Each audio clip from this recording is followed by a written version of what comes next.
आखिरी शेर जनाब की खूबसूरत समात में इंशाल्लाह जिंदगी बाकी तो मुलाकात बाकी नाराए हैदरी 8 ਨੂੰ मैं इंशाल्लाह पढ़ना लंगर ਦੇ ਵਿੱਚ इंशाल्लाह 8 नवंबर राहिब भाई साहब राहिब ਉਹਨੂੰ ਆਖਦੇ ਨੇ ਜਿਹਦੇ ਘਰ ਔਲਾਦ ਨਾ ਹੋਵੇ हुसैन ਉਹਨੂੰ ਆਖਦੇ ਨੇ ਜਿਹੜਾ ਔਲਾਦ ਰਾਹਬ ਨੂੰ ਵੀ ਬੇਟੇ ਦੇ ਦੇਵੇ ਬੜੀ ਦੂਰ ਤੋਂ ਆਇਆ नबियां दी कचहरी आके अर्ज करने लगे कि या रसूल अल्लाह मेरे नसीब च औलाद बादशाह लोहे महफूज दा मुतालिया फरमाया बादशाह फरमाया तेरे नसीब च औलाद नहीं रोंदा होया बारगाह रिसालत चो निकलिया ओथे आया जिथे तकदीर भी शर्मा के लगदी है जनाब सुलेमान फारसी देखा कि ये वाहद बंदा है जेड़ा बारगाह रिसालत दे विचों रोंदा होया आ रहा है कि एडे लजपाल ने रोंदे आंदे ने इस दर तो हसते जाते बंदा खुदा तो रोंदा क्यों है उस आख्या कि मैं बड़ी दूर तू आया मैं नबियों के सुल्तान अर्ज की या रसूल अल्लाह मेरे नसीब च औलाद तो नबियों का सुल्तान इरशाद फरमान तेरे नसीब च औलाद कोई नहीं जनाब सुलेमान मुस्कुरा के फरमाते ने पागल औलाद पूछिए मंगी ते कोई नहीं चल मैं तेन उस दरवाजे ते लै जावां जेड़ा किसी को पुछता नहीं बस अता ही कर देता है हुसैन बादशाह के दरवाजे इधर तशरीफ अगे अगे हुसैन पीछे पीछे राहब जो बारगाह रिसालत आए तो नबियों का सुल्तान उठ के खड़ा हो गया राहब ने इस गल का नशा होया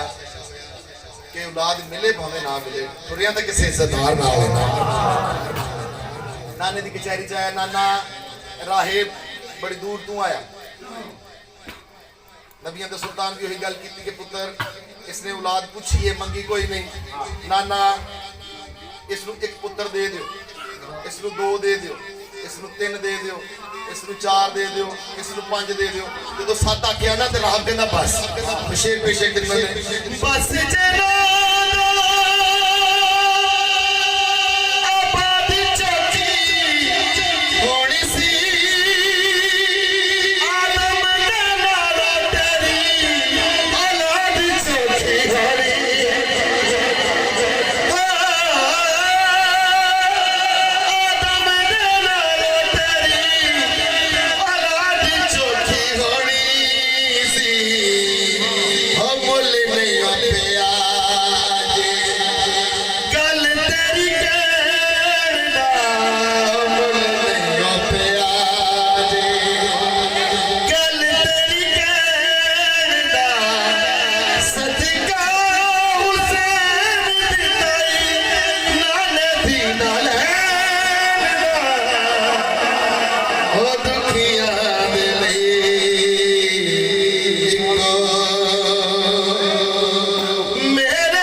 मोहम्मद वाले मोहम्मद बारे अल्लाह तेरे वास्ते मोहम्मद वाले मोहम्मद इज्जत व अज़मत